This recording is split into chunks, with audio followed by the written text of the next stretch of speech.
بسم اللہ الرحمن الرحیم۔ السلام علیکم۔ حضرت عبداللہ بن زید رضی اللہ تعالیٰ عنہ نے ساری زندگی نکاح نہیں کیا۔ جوانی گزر گئی، بڑھاپا آ گیا۔ ایک دن بیٹھے حدیث مبارکہ پڑھ رہے تھے تو اس میں پڑھا کہ نبی کریم صلی اللہ علیہ وسلم کا فرمان، جس کا مفہوم یہ ہے کہ جنت میں کوئی اکیلا نہیں ہوگا جو نکاح کی عمر میں نہیں پہنچا، یا پہنچا بھی تو کسی وجہ سے نکاح نہیں ہوا اور وہ مسلمان ہی مرا تو اللہ سب مسلمان مردوں اور عورتوں کا جنت میں آپس میں نکاح کر دے گا۔ جب یہ حدیث پاک پڑھی تو دل میں خیال پیدا ہوا، یہاں تو نکاح نہیں کیا تو جنت میں ہونا ہی ہے، لہٰذا جنت میں میری بیوی کون ہوگی؟ دعا کی کہ یا اللہ مجھے دکھا تو صحیح جنت میں میری بیوی کون ہوگی۔ پہلی رات دعا قبول نہیں ہوئی، دوسری رات بھی دعا قبول نہیں ہوئی، تیسری رات دعا قبول ہو گئی۔ خواب میں کیا دیکھتے ہیں کہ کالے رنگ کی عورت ہے، حضرت بلال حبشی رضی اللہ تعالیٰ عنہ کے دیس کی، حبشہ کی رہنے والی ہے، اور وہ کیا کہتی ہے، میں ممونہ ولید ہوں اور میں بصرہ میں رہتی ہوں۔ پتہ مل گیا، آنکھ کھلی تو تہجد کا وقت تھا۔ نوافل پڑھے، نماز فجر باجماعت ادا کی اور سواری لے کر حضرت عبداللہ بن زید رضی اللہ تعالیٰ عنہ بصرہ گئے۔ وہاں کے لوگوں نے بڑا استقبال کیا، حضرت کا نام ہی بہت بڑا تھا۔ بٹھا کر پوچھا، حضرت بتائیے بغیر بتائے کیسے آنا ہوا؟ خیر تو ہے؟ آپ نے پوچھا، یا یہ تو بتاؤ یہاں کوئی میمونہ ولید رہتی ہے؟ لوگ حیران ہو کر پوچھا، حضرت آپ اتنی دور سے چل کر میمونہ ولید سے ملنے آئے ہیں؟ آپ نے فرمایا، کیوں؟ اس سے کوئی نہیں مل سکتا؟ کہا، نہیں حضور، وہ تو دیوانی ہے، لوگ اسے پتھر مارتے ہیں۔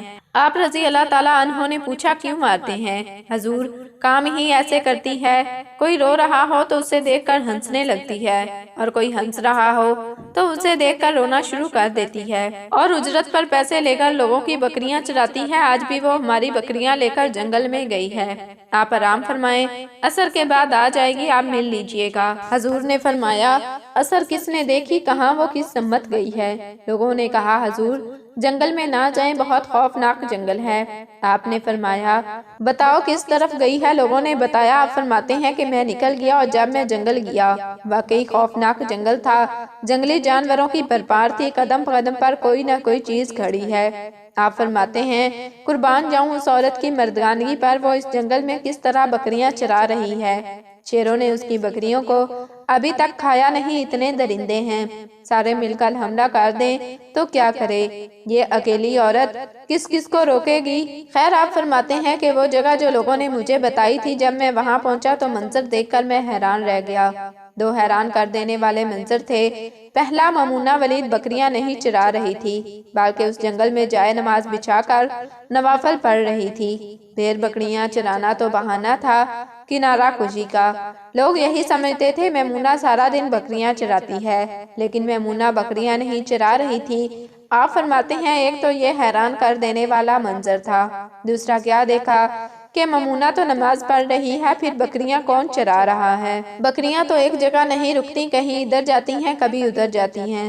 آپ فرماتے ہیں کہ میمونہ نماز پڑھ رہی تھی اور شیر بکریاں چڑھا رہے تھے، بکریاں چر رہی تھیں، شیر ان کے ارد گرد گھوم رہے تھے۔ اگر کوئی بکری بھاگتی ہے، اس کی فطرت ہے شرارت کرنا، تو شیر اسے پکڑ کر واپس لے آتا ہے، لیکن کھاتا کچھ نہیں۔ آپ فرماتے ہیں، میں حیران اور پریشان کھڑا کہ یہ کیسے ہو گیا، یہ فطرت کیسے بدل گئی؟ لوگ کہتے ہیں فطرت نہیں بدلتی، یہ شیروں اور بکریوں میں یاری کیسے ہو گئی؟ آپ فرماتے ہیں، میں حیران اور پریشان کھڑا تھا، مجھے نہیں پتا کہ کب میمونہ نے سلام پھیرا اور کہا، عبداللہ ملنے کا وعدہ تو جنت میں تھا، آپ یہاں آ گئے۔ آپ فرماتے ہیں، میں حیران رہ گیا، اس سے پہلے تو ملاقات بھی نہیں ہوئی، تو حضرت میمونہ ولید رضی اللہ تعالیٰ عنہا کو میرا نام کیسے پتا چل گیا؟ تو آپ فرماتے ہیں کہ میں نے حضرت میمونہ ولید سے پوچھا کہ اس سے پہلے ہم ملے نہیں، ملاقات نہیں ہوئی، تو میرا نام کیسے پتا چلا؟ حضرت میمونہ ولید رضی اللہ تعالیٰ عنہا فرماتی ہیں، عبداللہ جس رات اللہ نے رات کو تجھے میرے بارے میں بتایا تھا، اسی رات اللہ نے مجھے آپ کے بارے میں بھی بتایا ہے۔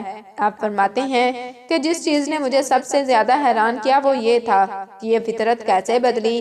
میں نے حضرت میمونہ ولید رضی اللہ تعالیٰ عنہا سے پوچھا، آپ یہ تو بتاؤ یہ شیروں نے بکریوں کے ساتھ یاری کیسے کر لی؟ یہ تو غزا ہے ان کی۔ حضرت میمونہ ولید رضی اللہ تعالیٰ عنہا فرماتی ہیں کہ جب سے میں نے رب سے صلح کر لی ہے، اس دن سے ان شیروں نے بھی میری بکریوں کے ساتھ صلح کر لی ہے۔